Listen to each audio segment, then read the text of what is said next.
Wow, how many have never been to anything that I've done? I'm curious. Fresh meat, I love that. Thank you for being here. I travel all over the world. I go to about 14, 15 countries a year. About every 3 or 4 days, I'm on a plane or a helicopter or something going somewhere or on stage. So I pick the places I want to go because life is too short to do things you don't enjoy.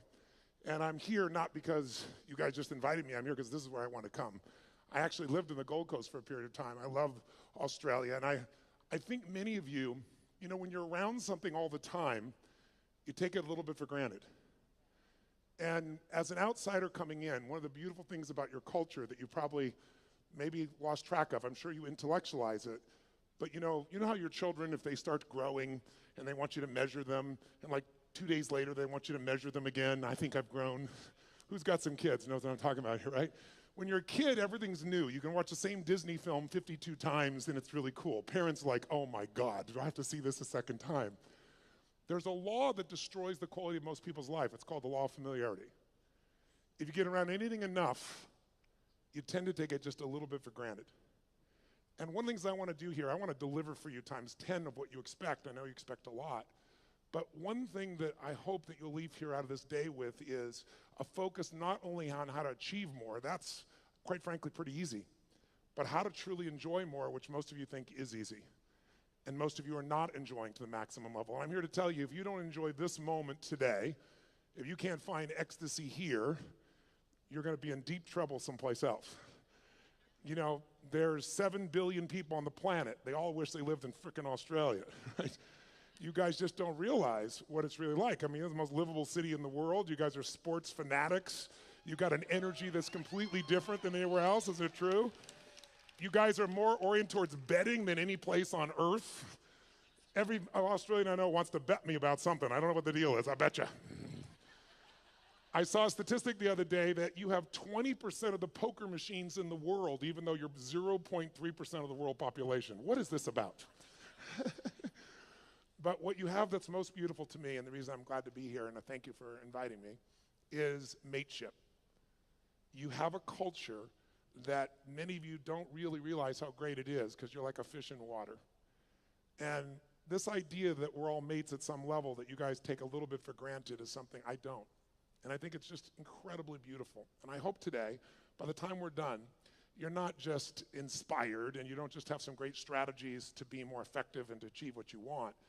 But my real goal today is for your life to change in this day. Now, I can't do it by myself. I can deliver, and I can step up and do all the work in calisthenics, and then I get the muscle. But if you'll play with me full out today, I have some simple distinctions that are not rocket science. Did you ever notice that common sense is not too common? It's like, to me, I like to take things that are so complex and make them simple because I found that complexity is the enemy of execution. The more complex you try to make something, the harder it is to get yourself to execute. How many of you in this room came here because you have a business and you want to grow it? I'm curious. How many came for that reason? Wonderful. How many of you came here, you don't own a business, but you'd like to start one? I'm curious. Who's in that mode? Okay. How many of you came here because you want to just improve your life? It had nothing to do with business, something you want to change. All right, a little test so I get a sense of what to deliver for you. How many of you came here because you want to, let's say, transform the economic side of your life? You want to grow your financial side massively, okay? How many came because you want to change a relationship? You want to enhance it, you want to bring more passion to it, or you want to create one? How many are in that mode? I'm curious. Awesome. How many came here because there's something you just want to change? You're tired of it, you want to make a shift in some aspect of your life? You guys are raising your hand for everything, you greedy bastards, you. What the? All this and you give me a little 3 hours? What the hell is this? Well, let me just tell you, I think we can find a way to touch all these things. My biggest challenge is that the shortest seminar I normally do is 50 hours, 50, not exaggerated, in a weekend. And the reason is I'm not into pump up. I'm not into just enthusiasm. I do believe in energy, and we're going to create that here if you're up for it, because without energy, you're not going to follow through on anything. You can attend everything you've heard here, and I'm sure you've learned from some great speakers, but the vast majority of people will never apply it. That's why I'm here. Because knowledge is not power. Knowledge is potential power. Knowledge is trumped every day by execution. And if you really want to change your life, you can't let the learning you have here lead to knowledge or become an idiot. You got to let your learning lead to action, and then you can become wealthy financially, mentally, emotionally, spiritually, and everything else. So that's going to be my focus with you here. And part of why I'm able to talk about this is because this is my 39th year doing this. I started when I was 3, obviously. And I mean, 39 years, it blows my mind, in 100 countries. And when you're around people in 100 countries and you're seeing this much diversity, at this point in my life, nothing surprises me because every culture is different in the world, all the countries I work in, but we all have the same human needs. And so I hope I don't make any faux pas. I've been coming here for 25 years, so I think I probably won't make too many of them while I'm here. But I hope you know they won't be out of disrespect. But I really give a damn more than culture. I care more about the individual. I care about what you can do with your life and why you came here. For you to be the kind of person that parted with 2 days of your life and came here and invested in yourself, that makes you one of the few who do versus the many who talk. But if that few that do is going to grow into real success at the level you desire and deserve, the next level, whatever that next level is for you, I'm sure many of you are already very successful, but you came because you want more. How many came because you want more of something here? Say I. Well, if that's true, then we just got to look at what are the fundamentals that make that happen. And a little background, how I came to be here in this 39-year journey is because I've been obsessed with a question for most of my life, and the question really is, what makes the difference in people's lives? Why do some people perform so poorly consistently even though they have every advantage? And why are there some people that perform at the highest level have every disadvantage? And why are there some people that achieve everything they dreamed of and they're miserable? How many know somebody that has every reason to be grateful for their life and they're not? They're frustrated, they're pissed off, they're worried. How many know somebody like this? Say I. It's chronic. It's chronic in the world. And to me, that's failure. If you succeed and you're not fulfilled, that's failure. Because when you're not fulfilled, you've got nothing to really give anybody else. The problem is when you are learning in the way we've traditionally learned, it was preparing you for a different world than the one we're in. You were supposed to sit passively. But you report to your position when the bell rings, and then what do? Talk to your neighbor? Initiate? Make shit happen? No, what are you supposed to do? Sit down and what, guys? What are you supposed to do? Shut up. Don't talk to your Today, if you're in business and you don't talk to your neighbor, you're out of business. Who's with me here? Say I. If you wait for someone to tell you what to do in business, it's over. Your competition has taken you. So we live in a different world, and here's the problem. You're still learning the way you were taught to learn. So right now, you're all being very nice to me. I have no complaint. You're being very sweet, but you're sitting in a passive state. And let me explain why that's difficult. Who's ever done this? How many of you have ever gone to an environment where you learned something? Could be a university environment, could have been a business environment, could have been a seminar, and you learned something you truly thought was extremely useful. It wasn't somebody selling you. You're like, this is good stuff. This will change my business. This will change my life. And you were excited about it. And then you went home and you never actually applied a frickin' thing that you learned. Who's ever done this before? Raise your hand and shout, I. Who's done this more than once? Say, I. Who still feels intelligent? Say, I. You're confused. Now, I've done the same thing in the past, and I had to figure out what's the problem here. How could I be this devoted, dedicated guy, commit my money, my time, my energy, go to these events, work my tail off, take lots of notes, and then not apply it? And it's because I was learning in a passive state. Because when you're sitting like you're sitting right now, there's nothing wrong with it, but you will not, how much will you remember? If I asked you, where were you on 9/11, and you're not even Americans, how many can remember the moment when you heard about those planes crashing in the building? You could see where you were, you could remember, raise your hand if you could remember every detail. Wow. Tell me where you were on 8/11. You know why? Information without emotion is rarely maintained. If there's enough emotion, if on 8/11 you met a special person in a special place and had a special experience, you might remember that because there's a different level of emotion. So one of the things we want to do is when you're learning in the traditional sense, there's not enough emotion in your nervous system. There's not even enough emotion, there's not enough energy. If there's one thing we have to be successful, I'm wasting my time and I'd be wasting yours if all we do is continue to talk this way. The reason is it might be interesting. As we go through some of the strategies, you'll probably be excited, write them down. But in this level of energy, here's what happens. Whatever state you're in when you're learning, it gets linked to what you're learning. So if you're sitting here and you're really comfortable and you're kind of enjoying this and going, wow, this is pretty good, or wow, that's really interesting, or that could be really valuable, or damn, he has big teeth, or whatever you're thinking right now in your head. If you're doing that in a passive state, then later on when you go to do something, you go, yeah, I'm really going to do this. This is really going to happen. And there's just no energy for it. So the less energy you have, the less likely you follow through and use something. How many follow here? Say I. And so, but some of you might say, yeah, but Tony, I've been here 2 days, and it's great to be here with you, but I'm a little tired. It's late in the day, that type of thing. What you got to understand is this, as a business owner, as a professional, as somebody who's going to be the best in the world at what you do or believes that you are, there's nothing more valuable than energy. Nothing moves without it. And the lower the energy, low energy, things break down. High energy, you can build, you can create, you can do anything. Energy has nothing to do with age, food, sleep. It's something that comes with a psychology. Without the energy, anything else I'm going to talk to you about is a waste of time. So you and I need to establish a new standard for energy. Now, here's what I want to talk to you about. You have all these things you want me to give you in the next 2.5, 3 hours. Just make me rich, make me happy, give me lots of sex, make sure that I feel totally confident, grow my business 100%. I'll give you a couple hours. Go for it, kid. So here's the truth. Tell me if I'm right or wrong about this. You tell me. If I were to take all the things that you say you want and I was to generalize them up into a deeper, richer concept of what you really want, you don't just want these individual things like lose weight or have more energy or make more money or have a better relationship. How many would agree what you really are after is an even more extraordinary quality of life? That you want, as great as your life may be, you want more. More joy, more passion, more aliveness, more impact, more success. Who can relate to this here? Say I. Then in order to create an extraordinary quality of life, we have to define it. So what is an extraordinary quality of life? What would a magnificent life be? It's not for me to define. It's for you to define on your terms. To me, an extraordinary life is life on your terms. What would it look like if you really, truly, without bullshit, without exaggeration, could look yourself in the mirror and say, holy shit, look what I created. Look at the life that I've created. Now, some of you truthfully could do that now. You just don't do it enough. But I know you want more, so let's look at how to do that. I would say to you there are 2 master skills. I invite you to write them down.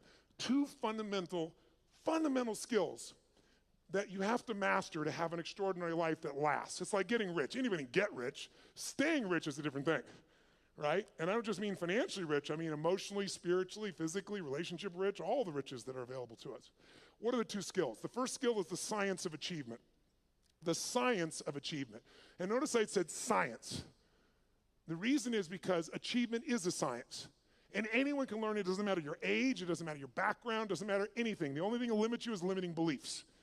But once you figure out the science, for example, I just spent the last 4 years interviewing 50 of the most brilliant financial minds on the planet. All people who are not part of the Lucky Sperm Club, meaning they actually earned it themselves. They started with nothing, and they built billions of dollars, and I want to see, was there common denominators? And there were. And if you practice what they teach, which is what I put into a book, if you do it, there's zero question what you do. I applied what I've learned the last 4 years and tripled my net worth, which was already extremely high. And it all just came from applying what I learned. Because I went to the very best on earth, success leaves clues, figured out what they're doing, did it myself, and I teach other people too as well. Your body, we're all unique biochemically, but not that unique. Meaning there's certain fundamentals related to health, vitality, and energy. There's certain laws. If you violate those laws, you're gonna have low energy and you're gonna have dis-ease in your body. That's what disease is, dis-ease, right? If you align with them, you're gonna have enormous amounts of energy and you're gonna have an extraordinary life because you'll have the energy to make it happen. But those are principles, there are laws. You violate them, you pay the price. Whether you like it or not doesn't matter. Your beliefs don't matter. What matters is those are the rules. Now, all of you in this room, my bet is, have achieved a hell of a lot or you wouldn't even come here. The people that need something like this event the most rarely come. The people that are already successful, to some extent, they want more. They've got momentum, that's why they come. But let's point out real fast what does it take to achieve. I want to give you what I believe, and you tell me if this is right or wrong, and maybe the best way to do this is to measure it. So I want you right now to think of something that you've achieved in your life that once seemed difficult or impossible to you. Something that once seemed like it was a pipe dream, like it would be impossible, but today it's in your life. That might have been starting your own business, and now you have it. That might have been a person you wanted to go out with. You're hoping they'd say yes to going out. You're hoping you'd kiss them. You're hoping you'd make love to them. And now you're married to them. Good morning, and you got it. Law of familiarity, right? But it was once a dream. It was once like unbelievable. It seemed impossible. Maybe it was earning a certain amount of money. Maybe it was something simple like, how many of you when you were really young, there was a car that was like, or maybe even today, there was a car that was a symbol to you of freedom or success or something. Anybody have a relationship with like that, something, right? So you wanted it, and it seemed impossible, and then you made it happen. How many can think of something right now that once was impossible, and it's in your life today, solid, you made it happen? Let me see your hands. Say I. Then here's what I found. The best way to figure out how to duplicate success is to study how you've already done it. So think of that situation that once seemed impossible. It's now in your life. When it was impossible, what made it go from impossible to your life? Think about it. Well, what did you do to take this thing that seemed impossible and now it's in your life? But I would argue to you that there's 3 fundamental steps that everybody goes through at a minimum. If you took something once seemed impossible, it's there. And if we recognize what they are, you can go back to it and you know it works because you've done it before. And you can apply it to anything. And I've applied it most of my life. And by simplifying it, whenever I really want to achieve something, I come back to these 3 steps and I make it happen. So the first step is, tell me if this is true for you. You became obsessed by it.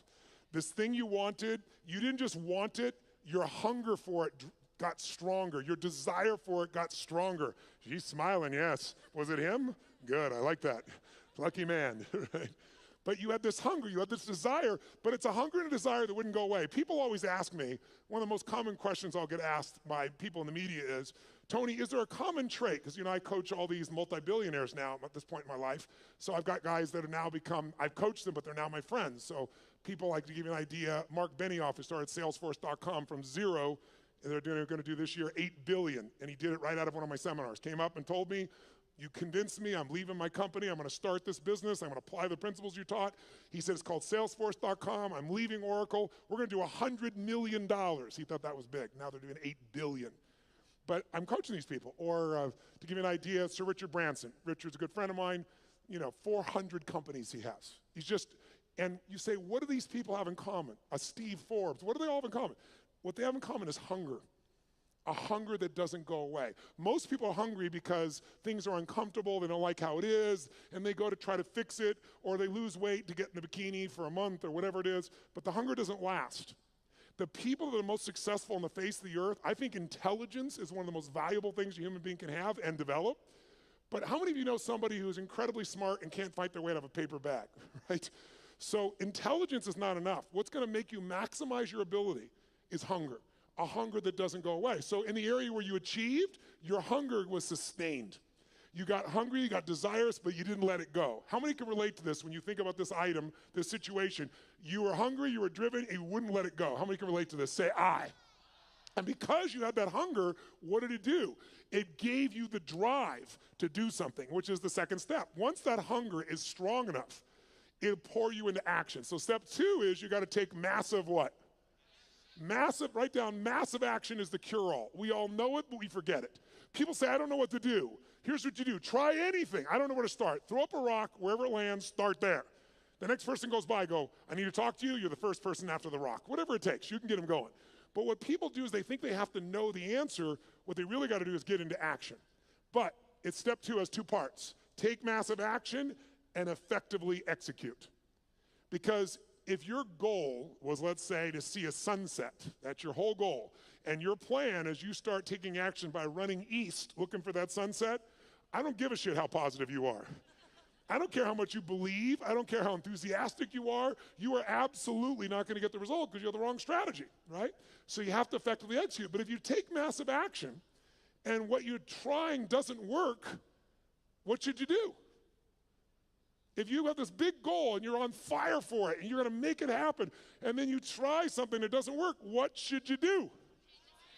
Try something else. And what if that doesn't work? What should you do? And what if that doesn't work? What should you do? Come on, guys. If that doesn't work, what should you do? If that doesn't work, what should you do? If that doesn't work, what should you do? I'll give you an example. How long would you give your average baby, your average child, to learn how to walk? How long would you give your average child before you say, hey, stop, you're just not a walker? You go, what are you, crazy? My kid's going to keep trying until he or she walks. magic formula. No one almost ever in the whole world walks. But watch. How many of you like to sing when no one's around? How many of you sing you sound like hell? Let me see your hands. Why aren't you a singer? Because early in your life someone said, that's horrible, shut up. That's terrible, don't do that anymore. You're not a singer, and you believe them. Instead of keep changing your approach until you became a singer. There's nothing you can't create. If you're hungry enough, if you take enough massive action, and if you keep changing your approach until you find the way to effectively execute. Now, there is a way to speed this up, and that is to model someone who's already getting the result you want. Why reinvent the wheel, right? If you find this woman is able to have this incredible relationship with her man and she doesn't bitch about him all the time, they're in love, they're passionate for each other, she's not lucky. You want to find out, what is she doing differently with her man than you're doing, right? What's he doing differently with his woman than you're doing? Because if you find that out, you're going to find out it isn't luck. There's something underneath it all. And once you know what that something is and you effectively execute, then you only need one more thing to achieve what you want. And that's grace. Or some people call it God. Some like to call it luck. But there is an amazing thing I've learned in my life. The harder you work, the more focused you are, the more committed you are, the more flexible you are, the more grace tends to come to you. And the more you acknowledge grace in your life. That no matter how hard you and I work, there's still grace that we even born in this time in human history. I mean, there wasn't a better time in your life or any lifetime to be an entrepreneur than there is today. There's more resources available at your fingertips, it's in your pocket, for God's sakes, than ever existed in the history of the world. And it's going to change every aspect of your life, and you want to be ready to take advantage of that. But it's really hard to take advantage of things when you're busy not noticing all the grace that already exists. I found when you acknowledge it's there. Who can align with this? Who's ever felt that sense of guidance or grace in your life? Pretty beautiful. So to achieve, that's really all it takes. How many of you did these 3 steps? How many of you became obsessed about this thing you wanted and wouldn't let it go, and your energy built and your desire built, and then you took massive action, and you didn't know what the hell you're doing, but you've maybe changed enough times till you figured it out, and some grace came to you and it worked it out. Who's done this before? Say I. Then I'm here to tell you, whatever's not in your life today that you want, go back to those 3 steps. As basic as that is, that's all it takes. And we make it so much more complex in our minds. And that's why most people don't achieve. They get fearful because they make it bigger than it is. And you can speed it all up by doing what I've done throughout my life. Go find someone who is the best in the world at what they're doing and suck out of their brain whatever they know. But there's a second key lesson. Because how many of you have ever done this? How many of you have ever achieved a goal that you worked your tail off to get to, and then you achieved the goal and your brain said, is this all there is? Who's had this experience before? Say I. Isn't that a brutal experience? I'd rather fail because, if guys like you and I, ladies and gentlemen in this room, were to fail, you don't accept failure, right? You just get up and try something else. So failure is actually better because you could still succeed. When you succeed and you're not happy, now you're what I call technically screwed. That's demoralizing because you worked your guts out and you achieved it and you're still not fulfilled. So the second lesson, I believe, is even more important. And this lesson, if you can take it home tonight, I'm telling you, will change your life more than anything else I know. And I know it from 39 years of working with people, including myself. The second lesson is you must master the art of fulfillment. The art of fulfillment. And that sounds so basic, doesn't it? The art of fulfillment. But notice I didn't say the science of fulfillment. Why? It's not a science. You know why? Because what's going to fulfill you, my dear, you and you, even if you're dear friends or family, is not the same. Fulfillment's an art. If you want to know what fulfills people, look around this earth. You got to find what it is that will light you up. Because otherwise you achieve and you're not fulfilled. As I said earlier, success without fulfillment is the ultimate failure. You think that if you achieve, you're going to be happy. And I'm here to tell you, you got to happily achieve. And that sounds just like changing one word, but it's a different life. And in order to do that, you have to decide that fulfillment is even more important than achievement. And by the way, you don't have to choose. When you're really fulfilled, you tend to achieve more. But if you're going to be fulfilled by something in the future, and you can't find ecstasy in this moment, you won't find it in the future. More money, more accolades, more acknowledgement, more love, more alcohol, more sex, more whatever it is, it's not going to give you more ecstasy in the future if you can't find that ecstasy now. It's the most important decision of your life you could make today, and it could be worth the entire 2 days times 1,000. The most important decision that I'm offering you to think about making today, the most important decision in your life, what would it be? Some would say, who you're going to marry. And I wouldn't disagree with that. That's probably one of the most important things in your life. Who you're going to spend time with is who you become. And if you pick the wrong person, life is a bitch. Or you marry him or her, right? And if it's the right person, life can be magnificent. But as important as that is, and I've made the wrong choice initially and the right choice for the last 17 years, my wife's been the greatest gift of my life. I thank God for every day. But I'm telling you, even more important than that decision. Because your husband or wife or your boyfriend or girlfriend could go away. They could die. They could get cancer.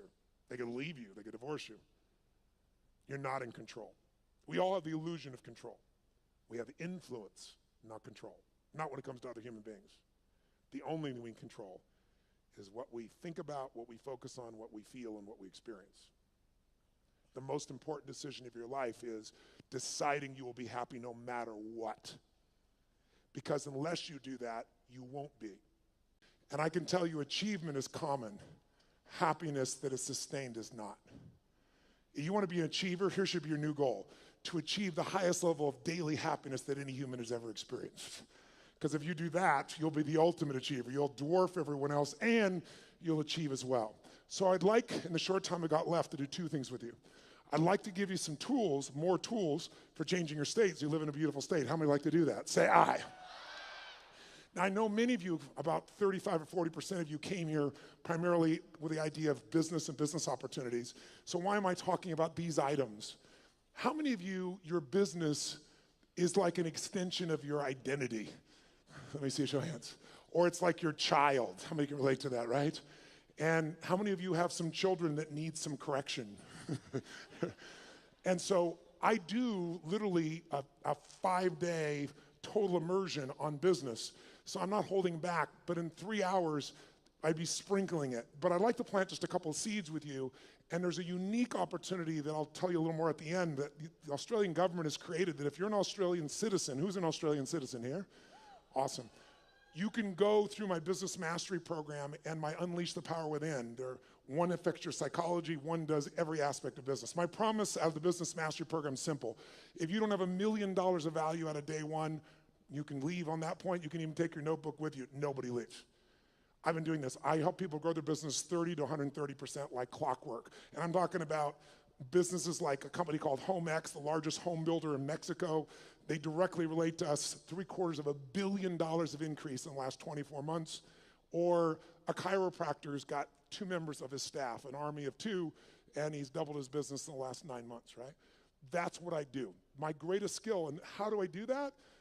It's like how I've built all these businesses, but it started with one understanding that I want you to have, and it's why I focus today on achievement and fulfillment, because if you look at any business and you want to know what the chokehold is on the business's growth, it's always the owner. It's always the leader. Because the chokehold is in the form of your psychology and your skills. And I would say to you, jot it down, 80% of success in business is psychology and 20% is mechanics. Now, don't get me wrong. I'm a big believer in strategies because I know one strategy can save you a decade of pain. One strategy can make you $1 million. But if you have the strategy, how many have had lots of strategies in the past and then not followed through? Who's done this before? Say aye. That's why your psychology is the most important part. So I'll give you the details at the end, but I want to plant the seed with you. If you want to grow your business, you've got to grow. There is no business that's going to grow dynamically and consistently and give you huge levels of financial and emotional and spiritual rewards without you growing. But you have to have a way to do it that's disciplined, that gives you both the psychological change but also the skill change. Some people do have a great psychology, but they know how to make a great product or service, but they're terrible at marketing. And today, by the way, does the best product win in the world we live in today? Yes or no? No. Which product wins? The best marketed product wins. Now, long term, the best product and the best marketing wins. That would be in the past Apple. I say the past because they're slipping a bit, because they've stopped innovating at the same level they used to. But the bottom line is if you have incredible product or service and you have incredible marketing, you're going to win. But we live in a world with shitty products. Who's ever seen someone who's a product far inferior to your own, product or service, and they're making more business than you are? Let me see your hands here. Say aye. Today, Is it easier to market or harder? Which one? Which one? It's easier and it's cheaper, but it's less effective. The reason is 15 years ago, I don't know what the numbers are in Australia, but I know what they are in the UK, I know what they are in Germany, France, and the US, and it's identical numbers. About 15 years ago, it would be 16 years ago now, they did the study, and they found that it took, on average, 4 exposures to a product, on average, before someone then took action, on average. Does anybody know what it is today, meaning as of last year? 16. 16 exposures on average before someone responds. So today, it's really hard to succeed if you're in a situation where you're trying to market, and what are you going to compare to? Today, people have gigantic budgets. That's why you've seen all these small businesses disappear and more big businesses show up. And how are you supposed to compete with that? The answer is you can, but you have to use a totally different tack. You can't use traditional advertising. You're going to have to learn to master what I teach, which is how do you become the expert in the field so that people come to you because they want to understand what you know about it. Where people seek you out, you don't advertise for them. Because whatever advertising you have, if you're a small business, it's going to be very hard for you to compete with that. And that is for every kind of product you can imagine today, isn't it true? So a lot of people get down and out. It's just because they don't understand. It is so easy in the world we live in today to develop a level of expertise where your marketing is not marketing, it's adding value. If there's one way to become wealthy in business, there's only one way to stay wealthy. Find a way to do more for others than who? Than who? Than anyone else. If you find a way to add more value than anyone else in your category, you will completely dominate that marketplace. And if you keep doing it and you keep innovating and you keep growing, you can go from a tiny little business where everyone else dominated you to where you're the dominant force. And I'm only one example of that. And I can show anyone how to do